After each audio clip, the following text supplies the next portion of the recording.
Right, ladies and gentlemen, we've all heard recently in the news about Nigel Farage having his bank account cancelled. Sure you all heard about that. I think it was with a bank called Coutts. And Coutts cancelled the bank account of Nigel Farage. Now, we have seen increasingly in our society the weaponization by progressives of liberal freedoms. The classical liberal used to have the attitude, ladies and gentlemen, you go your way and I go mine, and so long as you don't hurt anyone, you do your thing and I do my thing. But in that space, there is freedom to act in a way that inconveniences and can hurt others. Along comes the progressive liberal in the last 10 years or so, and they have weaponized that freedom. And they have given us that adage that we now know as cancel culture. The idea that if you don't subscribe to the dogmas and the doctrines of the progressive liberal, you are guilty of a thought crime. If you don't go along with trans ideology, you're guilty of a thought crime. If you don't celebrate gay marriage, you're guilty of a thought crime. If you don't celebrate abortion, you're guilty of a thought crime. And these progressives are using the power and the influence and authority that they have over institutions like banks to cancel people's jobs, cancel people's bank accounts, cancel people's means of income. Why are they doing this? They are doing this as a means, ladies and gentlemen, of coercion. They are trying to coerce all of us into submitting to and believing in their dogmas and their ideology. I'll give you an example. Now, when this was happening to other people, Nigel Farage never made a hoo-ha about it.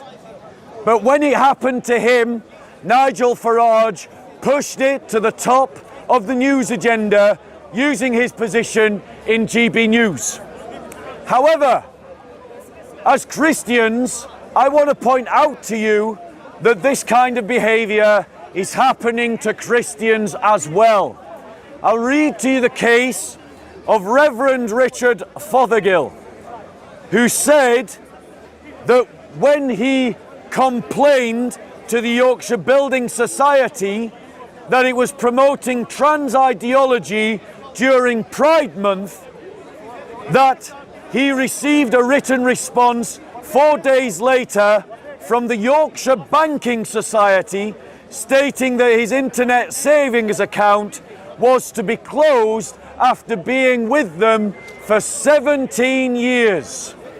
Now, ladies and gentlemen, the truth of the story is that they asked their customers for feedback. And so the Reverend was replying to their request for feedback about their activities. And when he did, the letter stated that the Yorkshire Building Society had a zero tolerance approach to discrimination and that his feedback was not tolerable. In other words, they set the man up.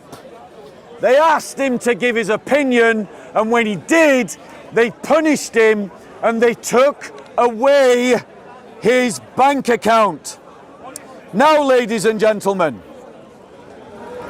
I want to read to you, I want to point out to you that the reason why many conservatives have failed to push back against this ideology of progressive militancy is because the Conservative Party is not a Conservative Party.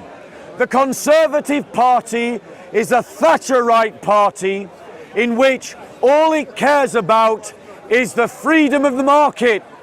It doesn't have any moral underpinnings. It has no ambition to create a right-wing culture.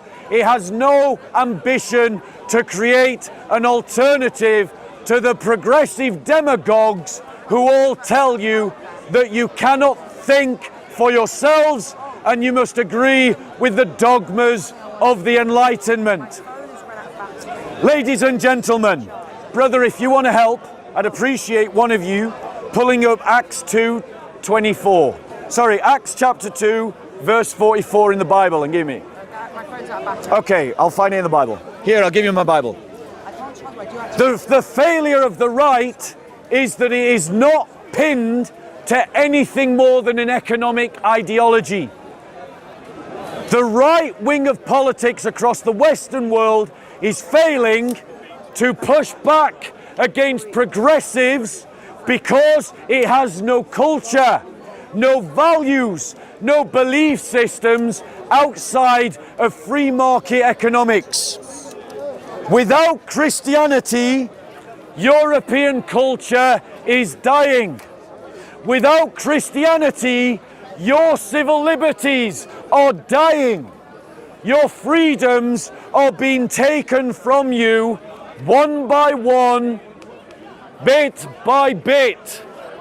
Now, ladies and gentlemen, in Acts chapter 2, verse 44, it teaches this. It says, "And all those who had believed were together and had all things in common, and they began selling their property and possessions and were sharing them with all, as anyone might have need. Day by day, continuing with one mind in the temple and breaking bread from house to house, they were taking their meals together with gladness and sincerity of heart, praising God and having favor with all the people. And the Lord was adding to their number day by day those who were being saved." We Christians have a response to the cancel culture of the liberal progressives, something the conservatives do not give you because they cannot give it to you. It's called solidarity with your brothers and sisters in the faith. Ladies and gentlemen, there are Christian banks that you can go to. There are Christian banks that you can take your money to, and you can deposit your money in those Christian banks that fund Christian causes. NatWest, that also tried to cancel Nigel Farage, and the Coutts Bank have been captured, like many institutions in Western society, by progressives.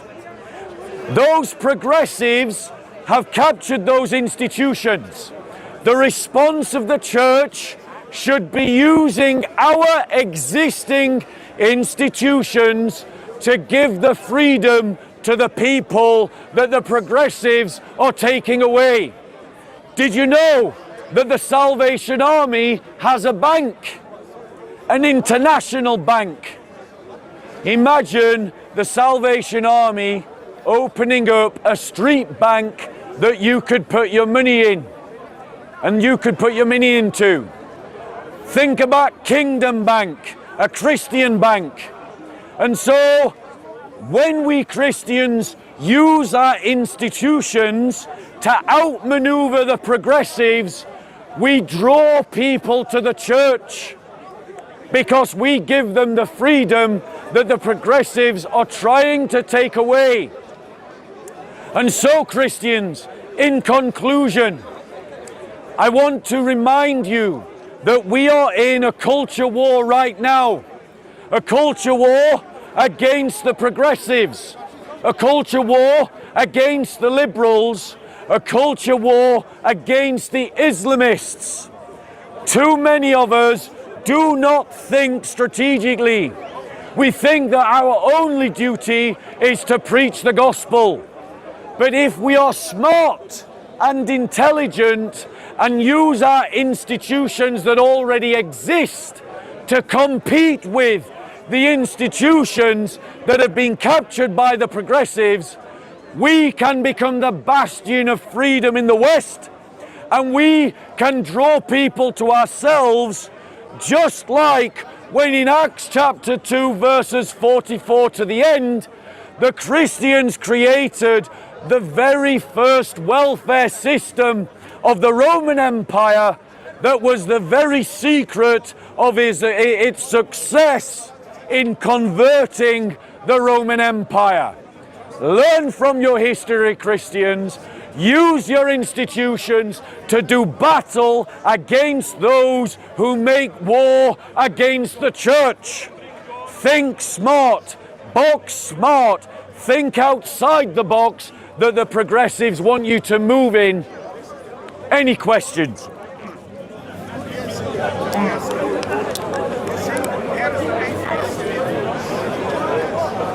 Why do Muslims vote Labour? Sorry? Why do Muslims always vote Labour? Okay, are there any questions on the topic? What other influences did Christianity have in our society? Sorry? What other influences did Christianity have? So, ladies and gentlemen, and I invite you to move in a bit closer so those that are at the back can hear what I'm saying.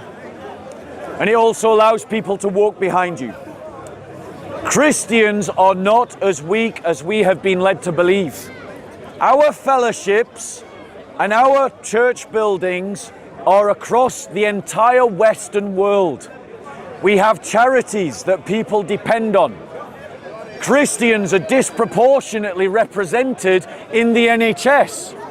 Imagine if the Christians of the NHS were to form a workers' union that said that if you try to force Christians to agree with abortion or contraception, all the Christians in the NHS are going to go on strike.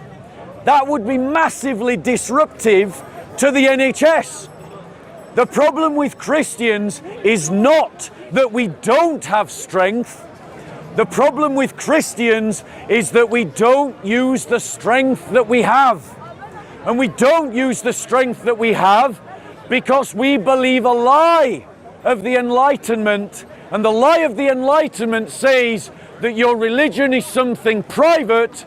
It should not influence public politics. But there's nothing in the Bible that teaches that. That is a lie of liberals. It is not what the Bible teaches. The Bible teaches that God owns the earth and everything in it.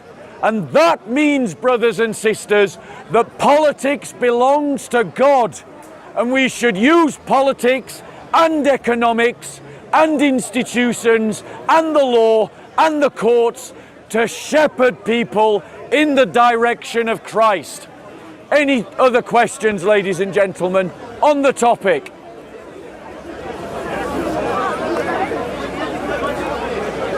Questions going once? Questions going twice? Go on. Just wondering, you mentioned earlier about how, let's say, the worst, unfortunately, the Christians have done, but how have they made up for it? And I'll give you an example. We're talking about this topic. Oh, sorry. Talking about this topic. I'll take general questions. Okay, if no one has, have you got a question on the topic? What do you think about the Pope saying that homosexuality is not a crime and it should be made legal worldwide, but admitting it is still a sin? What do you think of that? That's not a question on this topic, Rob.